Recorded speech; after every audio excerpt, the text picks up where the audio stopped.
जगन्नाथ मंदिर की स्थापना प्रसंग है। कहते हैं आज से 5000 वर्ष पूर्व भगवान श्री कृष्ण जब द्वारिकापुरी से प्रभास क्षेत्र गए, वहां जाकर उन्होंने अपना शरीर त्याग किया। प्रभास क्षेत्र किसको कहते हैं? प्रभास क्षेत्र। आज थोड़ा और आपको जानकारी देते हैं, कुछ बड़ी अच्छी जानकारी आप सुनना। एक बात सदा आप सुनते हो, 7 द्वीप 9 खंड, ऐसे कहते हो ना, गुरु से बड़ा न कोई। ये 7 द्वीप और 9 खंड क्या है? किसे कहते हैं 7 द्वीप? ये एशिया महाद्वीप, यूरोप महाद्वीप, कि उत्तरी अमेरिका, दक्षिणी अमेरिका, उस समय इस तरह का नाम नहीं था, उस समय कुछ और नाम था। 7 द्वीप कहते हैं, जम्बू द्वीप, लक्षद्वीप, सालमली द्वीप, कुश द्वीप, क्रौंच द्वीप, शाक द्वीप और पुष्कर द्वीप। ये 7 द्वीप उस समय बताए जाते। उस समय ये नाम नहीं थे जो वर्तमान में, ये इस तरह के नाम होते। अब जम्बू द्वीप के अंतर्गत कौन कौन देश आते थे? पूरा यूरेशिया, यूरोप और एशिया। लक्षद्वीप के अंतर्गत जापान, ग्रीनलैंड और ब्रिटेन। सालमली द्वीप के अंतर्गत उत्तरी अमेरिका,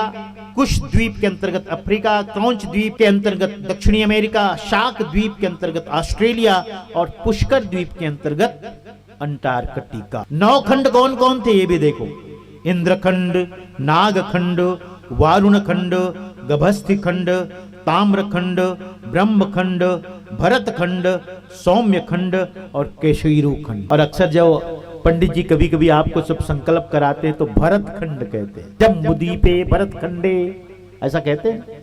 तो हम सब लोग जम्बू द्वीप में हैं, यूरेशिया, यूरोप और एशिया मिलाकर।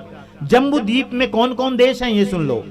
जम्बू द्वीप के अंतर्गत मिस्र, सऊदी अरब, ईरान, इराक, इजराइल, कजाकिस्तान, रूस, मंगोलिया, चीन, बर्मा, इंडोनेशिया, मलेशिया, जावा, सुमात्रा, हिंदुस्तान, बांग्लादेश, नेपाल, भूटान, पाकिस्तान, अफगानिस्तान और संपूर्ण क्षेत्र, यानी अफगानिस्तान का संपूर्ण क्षेत्र। इतने सारे देश आते थे जम्बू द्वीप के अंतर्गत। और भरत खंड के अंतर्गत कौन कौन देश आते थे? हम लोग भरत खंड के अंतर्गत हैं, जम्बू द्वीप और भरत खंड। तो भरत खंड के अंतर्गत आते थे वर्तमान के Afghanistan, Bangladesh, Nepal, Bhutan, Burma, Sri Lanka, Thailand, Indonesia, Malaysia, Pakistan और भारत, है ना, भारत। इतने सारे देश, यानी 1 2 3 4 5 6 7 8 9 10 11 देश आते थे उस समय। भरत खंड यानी इतना बड़ा भारत का विस्तार, इतना बड़ा भारत। और जो सप्त सिंधु बताए जाते हैं, क्षीर सिंधु, दधि सिंधु, घृत सिंधु, अक्षु सिंधु, मधु सिंधु, मदिरा सिंधु और लवण सिंधु, ये 7 सिंधु बताए जाते थे। और जो क्षेत्र बताए जाते हैं, है ना, कुछ जो 7 क्षेत्र भी बताए जाते हैं, उन्हीं 7 क्षेत्रों में एक प्रभास क्षेत्र, जिसका यहाँ पर वर्णन मिलता है, प्रसंग आता है कि द्वारिकापुरी से प्रभास क्षेत्र गए। कौन? भगवान श्री कृष्ण।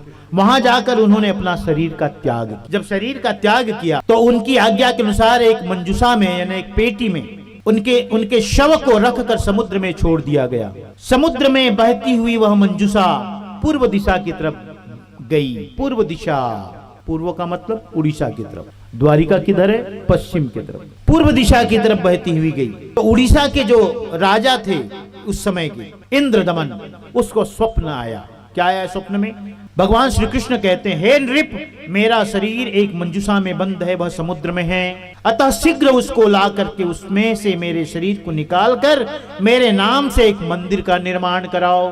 सपना में भगवान श्री कृष्ण कहते हैं इंद्रदमन को कि मेरे नाम से एक मंदिर का निर्माण कराओ। मंजूषा में मेरा शव रखा गया है, उस शव को निकालो और उसका निकाल करके जहां उसे दफनाओ, उसकी जगह में एक मंदिर का निर्माण कराओ। उसमें रहते हुए मैं जगन्नाथ भगवान के नाम से संसार में प्रसिद्ध होऊंगा। भगवान कृष्ण की आज्ञा के अनुसार राजा इंद्रदमन उक्त मंजूषा को समुद्र में से लाया और भगवान के निमित्त सुंदर मंदिर बनवाने लगा। जब मंदिर तैयार हो गया तो समुद्र की एक ऐसी लहर आई, ऐसी बड़ी लहर आई, इतनी बड़ी लहर आई कि जिसके प्रबल वेग से मंदिर टूटकर पृथ्वी पर गिर गया, धाराशायी हो गया, समुद्र में विलीन हो गया। राजा इंद्रदमन ने सोचा चलो बड़ी लहर रही होगी, कभी कभी आती है ऐसी लहर, जब पृथ्वी के नीचे जो तल है ना, कुछ अच्छा सा नाम लेते हैं, उसमें कभी हलचल होती है तो वही भूकंप के रूप में और बड़े भूकंप के रूप में।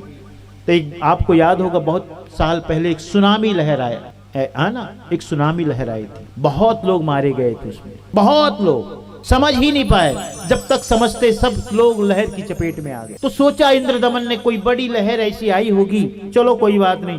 दूसरी बार उसने मंदिर का निर्माण किया, दूसरी बार लहर आई, फिर से उसे जमींदोज कर दिया, दूसरी बार भी मंदिर को गिरा दिया। फिर तीसरी बार उसने बनाया, जब तीसरी बार उसने बनाया मंदिर को, तो तीसरी बार भी समंदर आया, हाँ समुद्र आया, नहीं समुद्र की लहर आई, और तीसरी बार भी उस मंदिर को धाराशायी कर दिया, गिरा दिया। मैंने 3 बार अच्छी तरह मंदिर बनाया, परंतु तीनों बार समुद्र ने गिरा दिया, है ना।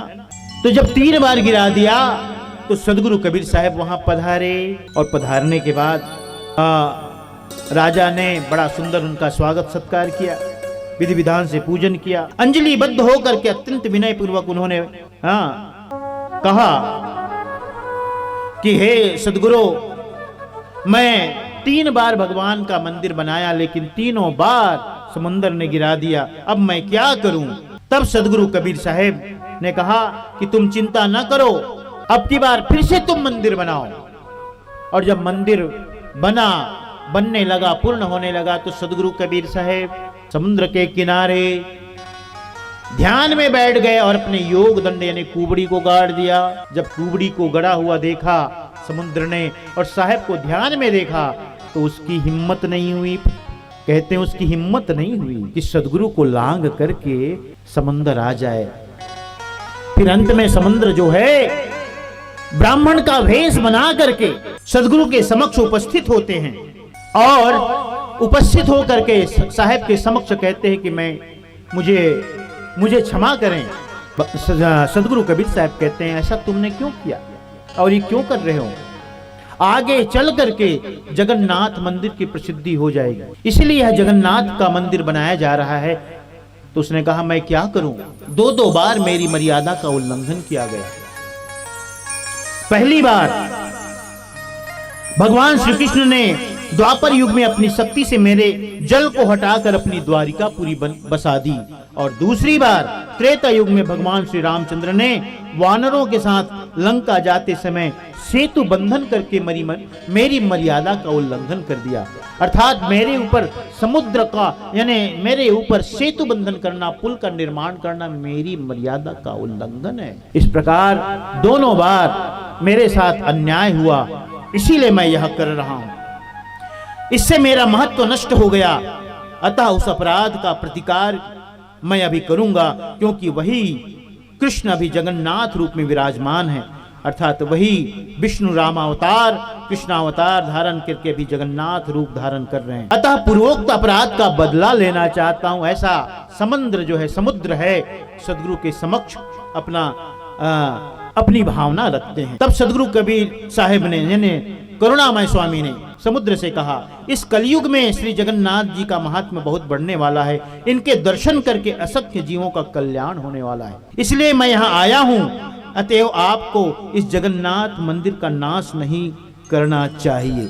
ये समुद्र को समझाते हैं। यदि आपको बदला ही लेना है तो स्वर्णमयी द्वारिकापुरी को आप अपने में विलीन कर लीजिए। सदगुरु कबीर करुणामय स्वामी क्या कहते हैं, बार बार साहब का नाम आता है कबीर साहब का। करुणामय स्वामी क्या कहते हैं समुद्र से कि अगर तुम्हें बदला ही लेना है तो द्वारिकापुरी को अपने में विलीन कर लो और बदला ले लो। सदगुरु का उक्त वचन सुनकर समुद्र देव प्रसन्न हुए और सदगुरु को प्रणाम करके वहां से चले गए। आगे चल करके अपने स्वरूप में लीन हो गए, अर्थात ब्राह्मण रूप से समुद्र रूप हो गए। बाद में स्वर्ण निर्मित द्वारिकापुरी को उसने अपने में विलीन कर लिया। इसलिए आज भी उसके प्रमाण देखे जाते हैं, बताए जाते हैं नहीं।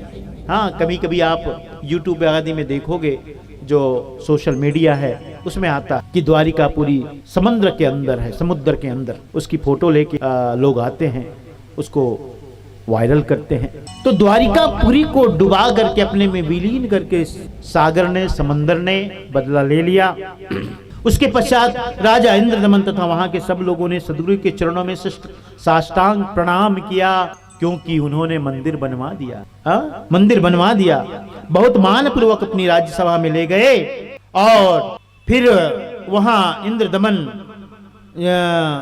ने भली प्रकार से साहेब का पूजन अर्चन किया। प्यारे हरिजनों, यही जगन्नाथ जी का धाम है। सदगुरु ने कहा कि ये जगन्नाथ जी का धाम है। और एक बात मैं कह देता हूं कि यहाँ आज के बाद से वर्ण भेद और पंक्ति भेद नहीं होगा। ये साहब का आदेश हो गया।